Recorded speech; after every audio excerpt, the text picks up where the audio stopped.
दोस्तों नमस्कार। मैं आपका होस्ट दोस्त अरविंद कुमार। मैं आपको बता दूं कि जैसा आपसे वादा किया था कि मैं जल्द ही ज्योग्राफी का सीरीज शुरू करूंगा, तो वह समय आज आ गया है। आज से मैं ज्योग्राफी का सीरीज शुरू कर रहा हूं। आपको बता दें कि ज्योग्राफी हमारे लिए बहुत ही इम्पोर्टेंट है एग्जाम के व्यू से। अगर मान लीजिए कि हम पढ़ते हैं एग्जाम में नहीं बना पाते क्वेश्चन, तो पढ़ने से कोई फायदा नहीं है। ठीक है, जैसे मान लीजिए बीपीएससी की उदाहरण लेते हैं, तो वर्तमान में अभी 20 क्वेश्चन पूछे गए थे 68 में, जिसमें आपको बता दें कि 68 में इसमें 10 क्वेश्चन पूछे गए थे भारत के भूगोल से। ठीक है, पाँच चार क्वेश्चन पूछे गए थे विश्व भूगोल से, और 2 क्वेश्चन पूछे गए थे भौतिक भूगोल से, और 4 क्वेश्चन पूछे गए थे बिहार के भूगोल से। यानी कि क्या है, 10 क्वेश्चन भारत के भूगोल से, 4 क्वेश्चन पूछे गए थे किसे, विश्व भूगोल से, 2 क्वेश्चन भौतिक भूगोल से, और 4 क्वेश्चन पूछे गए थे बिहार के भूगोल से। यानी कि हम समझ सकते हैं सबसे ज्यादा इंपोर्टेंट कौन है, भारत का भूगोल। तो हमें ज्यादा सबसे ज्यादा ध्यान देना चाहिए किस पे, भारत के भूगोल पे। तो मानिए कि हम भूगोल की बात कर रहे हैं, तो भूगोल को पढ़ने में सबसे ज्यादा इंपॉर्टेंट बिंदु है कि पढ़ना क्या है। तो सबसे पहले बात देख लेंगे, सबसे पहले एक भारत के भूगोल को हम 3 भाग में बांट कर देख सकते हैं। एक नंबर आता है भारत का भूगोल, एक नंबर आता है भारत का भूगोल, भारत का भूगोल। दूसरा नंबर में आता है विश्व का भूगोल, विश्व का भूगोल। और 3 नंबर में आता है भौतिक भूगोल। ठीक है, तो इसमें सबसे ज्यादा इंपॉर्टेंट होते हैं भौतिक भूगोल। ठीक है, लेकिन क्वेश्चन पूछे जाते हैं भारत के भूगोल से।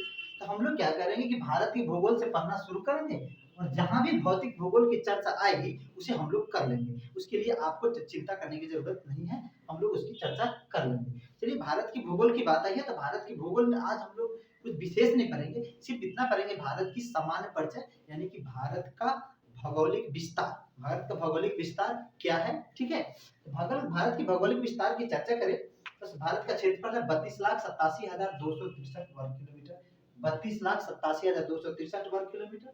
जबकि ठीक है, भारत की सबसे पश्चिम बिंदु है गुहारमती, पूर्वी बिंदु है किबतू। ठीक है, भारत की सबसे उत्तरी बिंदु है इंदिराकोट। भारत की दक्षिणतम बिंदु स्थल का कन्याकुमारी। जबकि भारत का सबसे दक्षिणतम बिंदु है इंदिरा पॉइंट। ठीक है, सबसे दक्षिणतम बिंदु पूरा जाए भारत का, तो कौन है, इंदिरा पॉइंट। सीधे स्थलीय का पूछा जाएगा तो हो जाएगा कन्याकुमारी। ठीक है, भारत की बता दें कि भारत की सात सात पड़ोसी राज्य है। भारत की 7 पड़ोसी राज्यों से सीमा रेखा साझा करती है। 7 पड़ोसी राज्य कौन है, एक नंबर पाकिस्तान है, उसके बाद अफगानिस्तान है, उसके बाद चीन है, फिर नेपाल है, फिर भूटान है, फिर इसके बाद म्यांमार है, इधर बांग्लादेश है। इसकी सीमा किससे लगती है, यानी कि स्थल के साथ सीमा रेखा का जुड़ाव है जो 7 है। ठीक है, जिसमें बता दें कि सबसे अधिक सीमा रेखा साझा करती है बांग्लादेश के साथ। बांग्लादेश के साथ 4096 किलोमीटर की सीमा रेखा साझा करती है। उससे कम करते दूसरे नंबर पर चीन के साथ 3488 किलोमीटर की सीमा साझा करती है। 3 नंबर पे आता है पाकिस्तान, 3323 किलोमीटर आते हैं। जबकि 4 नंबर पे आते हैं, आपको बता दें कि नेपाल 1751 किलोमीटर की सीमा रेखा साझा करती है। 5 नंबर पे आता है म्यांमार, 1643 किलोमीटर की सीमा रेखा साझा करती है। 6 नंबर पे आता है भूटान के करती है 699 किलोमीटर की सीमा रेखा साझा। जबकि अफगानिस्तान सबसे कम 106 किलोमीटर की सीमा रेखा साझा करती है। ये क्या है, स्थलीय सीमा रेखा है। अगर पूछा जाए कि भारत के सबसे नजदीकतम द्वीपीय देश कौन है, तो भारत का सबसे नजदीकतम द्वीपीय देश है कौन है, श्रीलंका है, जो दक्षिण में देखते हैं भारत के मैप के साथ फ्री में मिलता है।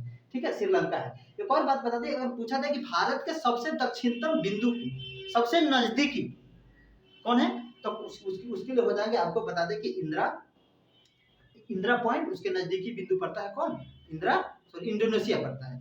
ठीक है, एक और बात बता दें कि भारत की सबसे दक्षिणतम बिंदु और पूर्वी बिंदु जान लिया, तो भारत की सबसे पश्चिमी बिंदु गुहारमती से सबसे पूर्वी बिंदु किबतू की दूरी 2933 किलोमीटर है।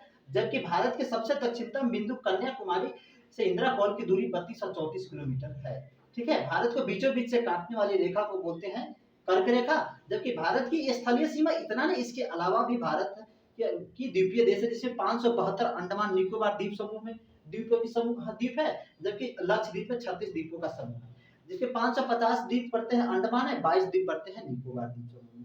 भारत का सबसे दक्षिणतम बिंदु का है निकोबार पे इंदिरा पॉइंट पड़ता है, निकोबार द्वीप पे पड़ता है इंदिरा पॉइंट। ठीक है, एक और बात बता दें कि भारत की पड़ोसी तो हमने देख लिए हैं, दूर बिंदु देख लिए, नजदीक में क्षेत्रफल देख लिए, सीमा रेखा था, अक्षांशीय। भारत की बच गई अक्षांशीय विस्तार। तो भारत के अक्षांशीय विस्तार देखने से पहले थोड़ा सा हम लोग पृथ्वी में हम लोग जाना पड़ेगा। पृथ्वी, ये है पृथ्वी, पृथ्वी की यह इसको काट दिए मध्य से, जिसको बोलते हैं भूमध्य रेखा। इसको कौन सी बोलते हैं, भूमध्य रेखा या विषुवत रेखा, भूमध्य रेखा या विषुवत रेखा बोलते हैं। इसके दक्षिण को बोलते हैं दक्षिणी गोलार्ध, उत्तर को बोलते हैं उत्तरी गोलार्ध। ठीक है, ये अक्षांशीय विस्तार हुआ। ठीक है, उत्तरी, ठीक है, इसको उत्तरी अक्षांश है, दक्षिणी अक्षांश बोल सकते हैं। और ऐसे काट देते हैं, इसको बोलते हैं देशांतरीय रेखा है, देशांतर रेखा, इसको बोलते हैं पूर्वी देशांतर, इसको बोलते हैं पश्चिमी देशांतर। ठीक है, तो भारत यहाँ पे इसमें बस भारत की स्थिति इसमें यहाँ है, भारत की स्थिति यहाँ है। तो भारत की स्थिति यहाँ है तो स्पष्ट हो जाता है किसमें है, उत्तरी और पूर्वी में है।